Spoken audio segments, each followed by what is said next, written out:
Welcome to the show bright shadows. السلام علیکم. This is your host Shahzad ڈیڈی. Bright shadows میں آج ہمارے مہمان ہیں ایک senior chartered accountant mister Shoaib Ahmed. Company secretary ہیں سوئی سدرن گیس پاکستان کے ساتھ. پاسٹ میں سیکرٹری رہے ہیں آئی کیپ میں.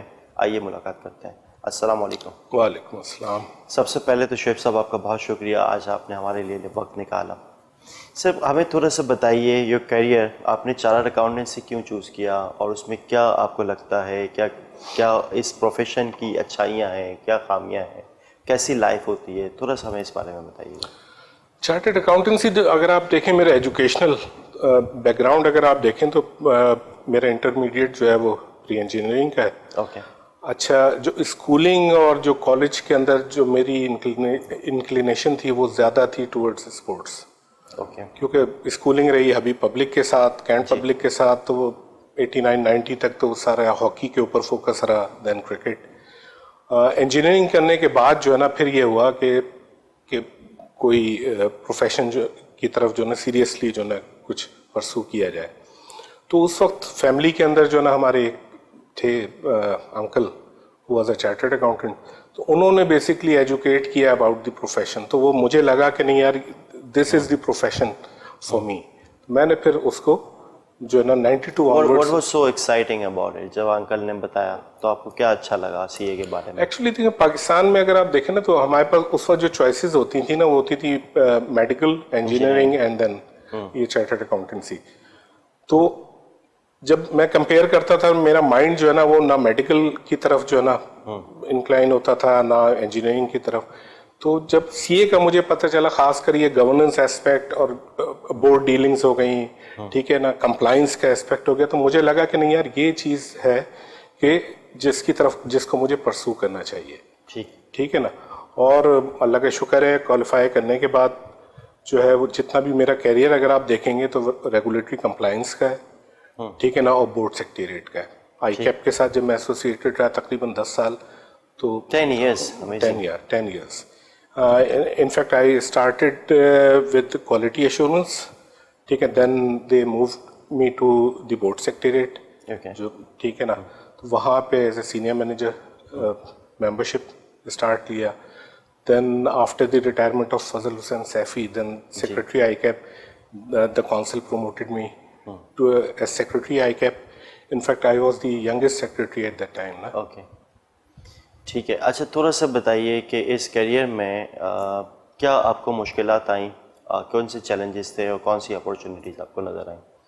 دیکھیں چیلنجز تو کیونکہ میرا اگر آپ آرٹیکل شپ دیکھیں تو وہ کمپیریٹیولی اسمالر فرم کی ہے, تو ڈیفینیٹلی جب آپ practical career after getting qualified شروع کیا تو وہ ظاہر ایک چیلنج یہ تھا کہ سب سے پہلے تو اس سائز کی آرگنائزیشنس کا ایکسپوجر کا. ٹھیک ہے نا. اچھا کیریئر بھی اگر آپ میرا دیکھیں تو میرا جو اسٹیٹ بینک کے ساتھ بھی ایسوسیٹڈ رہا ہوں میں. In fact I was the first supervisor of the treasury back office division of state bank of Pakistan. ٹھیک ہے نا. اب آپ امیجن کریں کہ آپ اسمال فرم کا ایک چارٹرڈ اکاؤنٹنٹ جو اسسٹنٹ ڈائریکٹر اپوائنٹ ہو اور $12-13 بلین کی ٹرانزیکشن کرنے جا رہا ہے. ٹھیک ہے نا. اور اس وقت کی سب سے بڑی ٹرانزیکشن تھی فنڈ پلیسمنٹ کی, جس کے اندر ہم نے انٹرنیشنل فنڈ مینیجرز کو انگیج کیا تھا. تو وہ ایکسپوجر کا جو ایک بیسکلی تھا نا وہ ایک چیلنج کے طور پہ. لیکن ساتھ ساتھ اسمال فرم میں جہاں ڈس ایڈوانٹیجز ہوتے ہیں وہ ایڈوانٹیج یہ ہوتا ہے کہ آپ جیک آف آل ہوتے ہیں, آپ کو ہر ایسپیکٹ کے اندر جو ہے نا تو وہ جو فیئر ہوتا ہے نا وہ فیئر نکل چکا ہوتا ہے. تو میں اللہ کا شکر ہے کہ وہ ٹرانزیکشن ہوئی. بلکہ جب میں ریزائن کر کے آ رہا تھا, عشق صاحب گورنر تھے, 1-to-1 میٹنگ میں وہ مجھے کنونس کرتے رہے کہ بھائی تمہیں نہیں جانا چاہیے, اگر تم یہاں پہ ٹرانسفر لینا چاہتے ہو تو ٹرانسفر کرتے. میرا ایشو یہ تھا کہ وہاں پہ جو انوائرمنٹ تھا وہ ڈل تھا بہت. اچھا.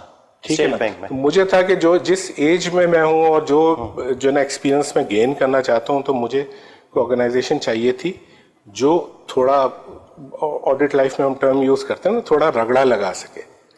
ٹھیک ہے نا. تو وہ رگڑا چاہیے. تو اس کے بعد تو وہ اللہ تعالیٰ نے ایسی خواہش پوری کی کہ اگلے 15 سال جو ہے رگڑا ہی لگتا رہا. اوکے, ٹھیک ہو گیا. اچھا tell me about 10 years with I keep, اور اسٹارٹ آپ نے کیا کوالٹی ایشورنس اور بھی جگہوں پہ رہے, and then you ended up with secretary. What's the role of a secretary of an institute? देखिए रोल जो सेक्रेटरी का है वो तो लॉ के अंदर सारा जो है ना आपको प्रिस्क्राइब्ड है और वो है एडमिनिस्ट्रेटिव हेड का. तो अगर आप सेक्रेटरी का रोल अगर आप देखें तो it's basically hub between the council and the staff of the institute and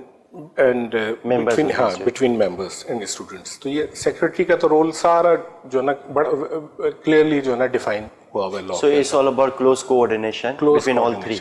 और चैलेंज जो है ना चैलेंज आता है जाहिर है कि जो है ना जब आपके 5-6 हज़ार मेंबर उस जमाने में 5-6 हज़ार मेंबर हुआ करते थे, ठीक है ना, तो उनसे इंटरेक्ट करना, हर मेंबर की अपनी एक्सपेक्टेशंस हैं, ठीक है ना, हर मेंबर इंस्टीट्यूट के मुतालिक अपने अंदाज से जो है ना वो सारा सोचता है, तो उसको मैनेज करना, ठीक है ना, और काउंसिल के साथ अलाइन रहते हुए ये सबसे बड़ा चैलेंज होता था.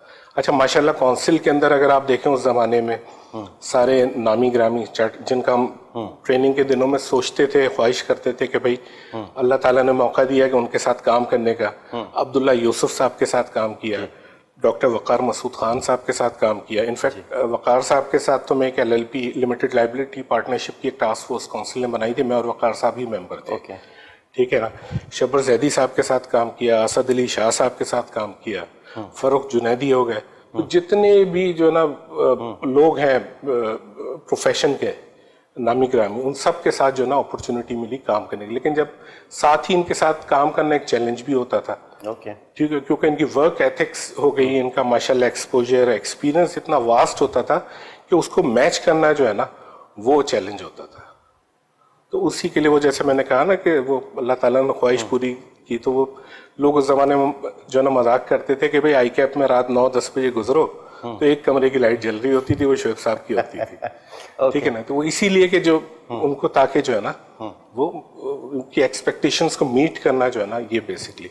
अच्छा दुनिया भर में चाहे वो ACCA हो, ICAW हो, what I have seen is कि वहाँ पे एक CEO होता है, वो लॉन्ग टर्म CEO होता है. हमारे यहाँ कभी CEO इंट्रोड्यूस नहीं हो सका, और क्या सेक्रेटरी जो है क्या वो अल्टरनेटिव है CEO का?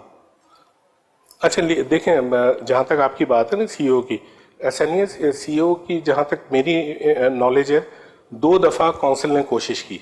असलम डोसा साहब को एज ए CEO लाया गया 90s के अंदर, ठीक है ना, लेकिन इवेंचुअली फिर जो ना वही दोबारा रिवर्ट बैक किया टूवर्ड्स दैट सेक्रेटरी कॉन्सेप्ट.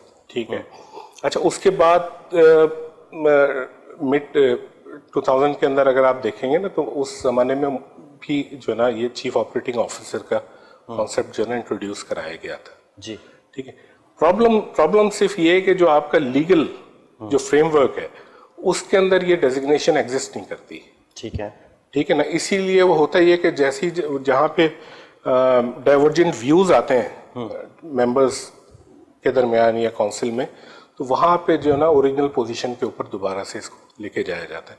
बल्कि इनफैक्ट अगर आप देखें तो बाद में खालिद साहब को भी जो ना लेके आया गया था. ठीक है, उनको डेजिग्नेशन सेक्रेटरी की ही दी गई थी, लेकिन ऑब्जेक्टिव यही था कि वो ऑपरेट कर सकें as a chief executive officer.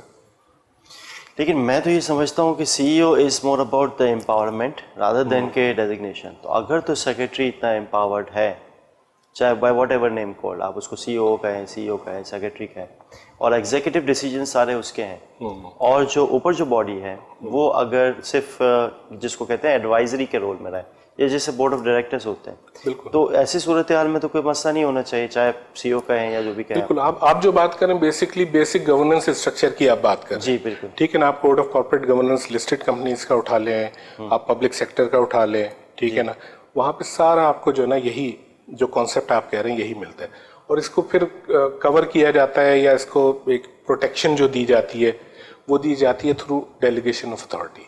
True. ठीक है ना, तो मेरा मानना तो ये है कि इसको मैनेज किया जा सकता है, और अगर पास्ट के अंदर CEOs ऑपरेट करते रहे तो ऐसा तो जो भी एक्शंस थे उनके डिसीजंस थे वो सारे लेजिटिमेट थे. तो डेफिनेटली जो ना ये जो आप बात कर रहे हैं डेलीगेशन ऑफ अथॉरिटी की, यही इसी कॉन्सेप्ट को यूज करते हुए जो है ना उन्होंने ऑपरेट किया होगा. What is the vision of ICAP? Vision का देखें अब इसके अंदर 2-3 पर्सपेक्टिव के ऊपर हम जो है ना डिबेट कर सकते हैं.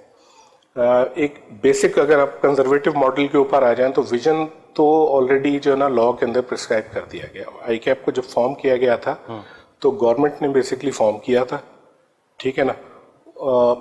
उस ज़माने में जो है रजिस्टर्ड अकाउंटेंट्स होते थे, उनको जो क्वालिफाइड थे उनको initially as a member induct करा के और फिर वो 61 का ऑर्डिनेंस लाया गया। तो वो 3 टियर के अंदर जो है ना वो आपका जो भी विजन है वो सारा जो है ना वो फॉल करता है। पहला आपका आ जाता है लाइसेंसिंग, उसके साथ आप इन्वेस्टिगेशन भी लेके आ सकते हैं। दूसरा आपका आ जाता है एजुकेशन एंड एग्जामिनेशंस, और तीसरा है मेंबरशिप अफेयर्स, ठीक है ना। तो ये सारा लॉ के अंदर जो है ना ये सारा प्रिस्क्राइब किया हुआ है, तो इसी के अंदर रहते हुए, लेकिन ये अगेन ये बात मैं कर रहा हूँ कंजर्वेटिव एक थॉट प्रोसेस के साथ। प्रॉब्लम ये है कि जब आप 2021 के अंदर बैठे हुए हैं और जिस तरह से ये ट्रांसफॉर्मेशन हो रही है, स्पेशली डिजिटल ट्रांसफॉर्मेशन, ट्रू, तो बात और जैसे अभी हम एक जब इनफॉर्मल डिस्कशन कर रहे थे तो मैंने बताया कि जी पाकिस्तान का मॉडल जो है ना थोड़ा पिक्यूलियर इस सेंस में है कि इंटरनेशनली अगर आप देखें तो चार्टर्ड अकाउंटेंट्स ऑलमोस्ट 50% जो है ना approximately they are basically engaged with CA firms, practice के अंदर प्रैक्टिसिंग मेंबर्स हैं। अच्छा, और 50% जो है इंडस्ट्री और नॉन प्रैक्टिसिंग में। पाकिस्तान का मॉडल अगर आप देखें तो 15% मेंबर्स जो हैं वो प्रैक्टिस के अंदर है और 85% जो है इंडस्ट्री में। That's amazing. मतलब इस प्रोफेशन को तो बनाया ही जाता है, पूरा डायनामिक्स ही चेंज हो जाती है। ये प्रोफेशन है ही प्रैक्टिस वालों का, प्रैक्टिस वालों के लिए। और ये जो लाइसेंसिंग अथॉरिटी है दैट्स द इंस्टीट्यूट, राइट, जो मेरी नॉलेज है इंस्टीट्यूट है वो दुनिया भर में वही होता है कि जो इंस्टीट्यूट है वो लाइसेंस करता है। प्रैक्टिसिंग लाइसेंस की मैं बात कर रहा हूँ, प्रैक्टिस लाइसेंस का। उसके अंदर फिर वो जाहिर है कि ओवरसाइट बोर्ड का भी कॉन्सेप्ट दुनिया में मौजूद है कि जहाँ पे जो ना जहाँ पे पब्लिक इंटरेस्ट एंटिटीज होती हैं वहाँ पे ओवरसाइट बोर्ड का कॉन्सेप्ट जो है ना वो दिया जाता है, और लाइसेंसिंग भी जो है ना वो इवेंचुअली ट्रांसफर हो जाती है ओवरसाइट बोर्ड को। ठीक है। अच्छा, पाकिस्तान में भी ये ओवरसाइट बोर्ड ने इनिशियली जो है basic requirement is still the membership of the institute, right. Basic अब अगर ये 15% है इसे और 85% जो है वो नॉन प्रैक्टिसिंग है, तो फिर तो ये प्रोफेशन बिल्कुल चेंज हो चुका है। बिल्कुल डायनामिक्स चेंज हो चुकी है, क्योंकि जो आपका इंडस्ट्री का जो मेंबर है उसकी नीड ही डिफरेंट है, ठीक है ना। इसलिए कि वो इंडस्ट्री में काम कर रहा है as a CFO, as a company secretary. कितने CFOs या CXOs या हेड ऑफ ऑडिट्स वो एक्चुअली कनेक्टेड हैं विद द इंस्टीट्यूट, और कितने प्रैक्टिसिंग मेंबर्स हैं वो कनेक्टेड हैं? Hardly few. प्रैक्टिसिंग मेंबर्स ज्यादा कनेक्टेड हैं, प्रैक्टिसिंग मेंबर्स ज्यादा connected, non practising members are not connected. तो उसने क्वालिफिकेशन ली, उसने कई मल्टीनेशनल में जॉब ली, एंड देन वो दैट्स इट, उसका करियर स्टार्ट हो गया। Then he has nothing to look back unless के वो he has to give back to the profession, right? ये अंडरस्टैंडिंग ठीक है? जो आप कनेक्टेड की बात कर रहे हैं वो थ्रू कमिटीज, मिसाल के तौर पे PIB कमेटी आज से अगर आप 10, 12, 13 साल पहले पीछे जाए तो एक्टिव कमेटी नहीं होती थी, लेकिन ये 10-12 साल के अंदर जो है ना इस कमेटी को रिवाइव किया गया। But there is also about event management, right? CFO conference करवा लिया, NFO करवा लिया, things like event management things. CFO conference का भी मुझे याद है, सूर्या साहब हमारे प्रेसिडेंट होते थे, तो उन्होंने बेसिकली ना आइडिया ये दिया कि जी आप चार्टर्ड अकाउंटेंट कॉन्फ्रेंस हर साल या हर दूसरे साल करवाते हैं, ठीक है, जो कि ज्यादा फोकस कर रही होती है प्रैक्टिस के ऊपर और एक जनरल उस पर। तो आप जब आपके मेंबरशिप 80-85% जब इंडस्ट्री में, आपको तो CFO कॉन्फ्रेंस करानी चाहिए। तो बेसिकली उनका विजन था। उसके बाद लेकिन माशाल्लाह इन लोगों ने, याकूब सत्तार साहब होते थे, बाद में खलील आए, इन लोगों ने उसको जिस तरह से कैरी किया है। तो इनफैक्ट जो पहली 3 CFO कॉन्फ्रेंसेस थी इंस्टीट्यूट में, उसमें लीड पर्सन इंस्टीट्यूट से तो मैं ही था, क्योंकि सेक्रेटरी था, प्रेसिडेंट के साथ मेरा इंटरेक्शन होता था थे, लेकिन इन लोगों ने उसके बाद उसको CFO कॉन्फ्रेंस का जो मुझे पता चला था कि एक आइडिया था कि CFOs आए, अपनी स्टोरीज बताएं और इस तरह से होना था, but actually it ended up with a show, कि एक शो है जिसमें लोग हैं, panel discussions and that's it. So जो एक्चुअल उसकी जो वर्थ होनी चाहिए थी CFO की, जिसमें CFOs आके पूरा अपने डायनामिक्स, अपनी स्टोरीज बताएं, it not ended up like that. देखो अगेन फिर हम थोड़ा सा इसको रिवर्ट करते हैं, जो हमने इनिशियली जहाँ से स्टार्ट किया था ना, गवर्नेंस से। जी ठीक है, तो विजन कहाँ से आता है? ठीक है, विजन जो है ना, जो गवर्नेंस कोड्स अगर आप देखें तो स्ट्रेटेजिक डायरेक्शन तो बोर्ड ने सेट करनी है कॉर्पोरेट्स के अंदर, और ICAP का अगर मैं देखूं तो वो काउंसिल की जिम्मेदारी बनती है। اور کونسل آپریٹ کرتی ہے تھرو کمیٹیز. ٹھیک ہے نا. تو یہ امپورٹنٹ ہے کہ کونسل جو آپ بات کر رہے ہیں وہ بالکل ایک مونوٹونس سے ایونٹ ہو گیا ہے نا. تو اس کے اندر اب چینج کس طرح سے لے کے آنا ہے, تو اس کے اوپر ڈیفینیٹلی کام ہونا چاہیے. ٹھیک ہو گیا. اچھا مجھے یہ بتائیے کہ جب آپ کہہ رہے ہیں 15% آپ کے انڈسٹری کا ممبر ہے اور 85% آپ کا پریکٹسنگ ممبر ہے, جب میں اپنے کاؤنسل, SRC, NRC وہ دیکھتا ہوں کہ ان میں کون لوگ ہیں جو ریپرزینٹ کر رہے ہیں, تو مجھے میجورٹی نظر آتی ہے کہ ادھر وہ فرم سے ہیں, بگ فور سے ہیں یا نان بگ فور سے ہیں. میجورٹی کی بات کر رہا ہوں. ٹھیک ہے. تو یہ بھی پاسبل ہے کہ ایک ہی فرم جو یہاں پہ ہے اس کا بھی ایک کاؤنسل میں ہے, اور جو لاہور میں جو فرم ہے اس کا بھی سیم فرم کا ممبر ہے, تو ایک ہی فرم کے 2 لوگ بھی ہیں. تو وائی از اٹ دیٹ کہ 85% کی جو ریپرزنٹیشن ہے وہ ہارڈلی 1-2 ممبرز آتے ہیں انڈسٹری سے, جبکہ 15% ہیں ان کی میجورٹی میں ریپرزنٹیشن ہے. یہ کیسے پاسبل ہے؟ دیکھیں 10-12 سال پیچھے آپ چلے جائیں نا تو انڈسٹری سے تو کوئی ممبر ہوتا ہی نہیں تھا. جی ٹھیک ہے نا. ساری ریپرزنٹیشن جو نا آلموسٹ وہ جو آپ نے بات ٹھیک ہے کہ وہ اے فرم کا جو نا کینڈیڈیٹ ساؤتھ سے بھی اور نارتھ سے جی سارا. لیکن یہ جب سے یہ PIB کمیٹی جب سے ایکٹیویٹ ہوئی ہے تو پھر ممبرز انڈسٹری ممبرز کو بھی نے تھوڑا انگیج ہونا شروع کیا ہے انسٹیٹیوٹ کے ساتھ. یہ بات صحیح ہے کہ جتنا ہم سمجھتے ہیں کہ ہونا چاہیے اتنے نمبر نہیں ہے, لیکن ایٹ لیسٹ جتنا نہیں, میں تو کہہ رہا ہوں یہ ریشوز ہی پورا ڈیویٹ ہو جاتا ہے نا. 85 ورسز اگر 15 ہے تو ریپرزنٹیشن میں 15% کی 85 ریپرزنٹیشن ہے اور 85% کی ریپرزنٹیشن 15% ہے. تو یہ بالکل ریورس آرڈر میں کیوں ہے؟ لیکن یہ کہ وہ اب جہاں تک الیکشن کا تعلق ہے, الیکشن میں تو اب انڈسٹری سے کسی کو جو ہے نا بیسکلی جو ہے نا وہ والنٹیئر کرنا پڑے گا نا الیکشنز کے لیے. ٹھیک ہے نا. تو میں یہی بات کروں کہ 10-12 سال پہلے تو یہ ٹرینڈ بالکل نہ ہونے کے برابر نہیں, ابھی بھی نہیں ہے. اب گریجولی جو ہے نا اس دفعہ جہاں تک مجھے سمجھ آ رہی ہے کہ اس دفعہ آپ کے 2-3-4 لوگ ہوں گے انڈسٹری سے جو کنٹیسٹ کریں گے. ایون لاسٹ الیکشنز کے اندر بھی 3-4 کینڈیڈیٹس تھے انڈسٹری کے. ٹھیک ہے نا. تو یہ ایک ٹرینڈ تو ڈیولپ ہونا شروع ہوا ہے. کتنا اویئر ہے ہمارا ممبر اپنے ریپرزنٹیٹیوس یا کنٹیسٹنٹس کو لے کے؟ کیا وہ ممبر ہمارا آپ کو لگتا ہے کہ ممبر خود سے ریسرچ کرتا ہے, ریسرچ کرنے کے بعد ایویلیویٹ کرنے کے بعد ایک مائنڈ بنا کے ووٹنگ کرنے جاتا ہے؟ آپ کو ایسا لگتا ہے, یا وہ رینڈملی کرتا ہے, یا کہ میں ایک پرٹیکولر فرم سے ہوں تو میں پرٹیکولر فرم کے لوگوں کو دیتا ہوں, یا میں اگر میمن ہوں تو میں میمن کو دیتا ہوں, یا میں میری اگر کسی سے دوستی ہے تو میں اس کو دیتا ہوں, یا میرا کوئی ٹیچر ہے تو میں ٹیچر کو دیتا ہوں؟ How do you differentiate between these two? دیکھو ممبرس کو جہاں تک میرا مائنڈ ہے نا تو ووٹرس کو بیسکلی کینڈیڈیٹس کو اپروچ کرنا چاہیے, کیونکہ وہ آپ کے ایز اے ریپرزینٹیٹیو جو ہے نا وہ ایمرج کرے گا. ٹھیک ہے. تو ووٹرس کے اندر تو میں نے دیکھا ہے کہ کوئی ایسے جو ہے نا وہ سارا کنسلٹیشن سے ہی جو ہے نا سارا کام ہو رہا. اب وہ کنسلٹیشن کچھ بھی ہو سکتی ہے. ظاہر ہے کہ انسان اگر آپ دیکھیں نا تو ایک معاشرتی جو ہے نا جانور ہے. اب وہ جس جو نا سرکل کے اندر, چاہے وہ لارج فرمز ہوں, چاہے اسمال فرمز ہوں, چاہے انڈسٹری ہو, چاہے اکیڈمیا ہو, ٹھیک ہے, جس سرکل کے اندر وہ موو کر رہا ہے یا جہاں اس کے کنیکٹیوٹی ہے تو وہ انسپریشن لے رہا ہوتا ہے ووٹ کرنے کے لیے. ٹھیک ہے نا. اب تھوڑا جو مجھے اب چینج اب لگ رہا ہے پچھلے 1-2 الیکشن سے, جب سے یہ واٹس ایپ گروپ آ گئے ہیں, تھوڑا آپ کا ڈیجیٹل جو ہے نا اسپیکٹ جو ہے نا ایڈ ہوتا جا رہا ہے اس کے اندر, تو اب مجھے لگتا ہے کہ تھوڑا سا شاید چیزیں جو ہے نا بہتر ہوں. لیکن اسٹل جو ہے نا ووٹر کا اگر میں دیکھوں انٹرسٹ جو ہے نا, انفیکٹ اگر مجھے صحیح یاد ہے نمبرز, تو آپ کے جو ووٹر ٹرن آؤٹ ہوتا ہے الیکشنز کے اندر وہ تقریباً 50% کے آس پاس ہوتا ہے. ٹھیک ہے نا. تو 50% ممبرز تو بیسکلی یا تو انٹرسٹ ہی نہیں لے رہے انسٹیٹیوٹ کی ایکٹیویٹیز میں, یا وہ ان کو اپروچ نہیں کیا جا سکتا ہے. تو یہ اسپیکٹ تو ہے اس سارے معاملے میں. Thank you very much. یہاں لیتے ہیں ایک چھوٹا سا بریک کے بعد ایک انٹرسٹنگ ریپڈ فائر کے ساتھ حاضر ہوتے ہیں. Stay tuned.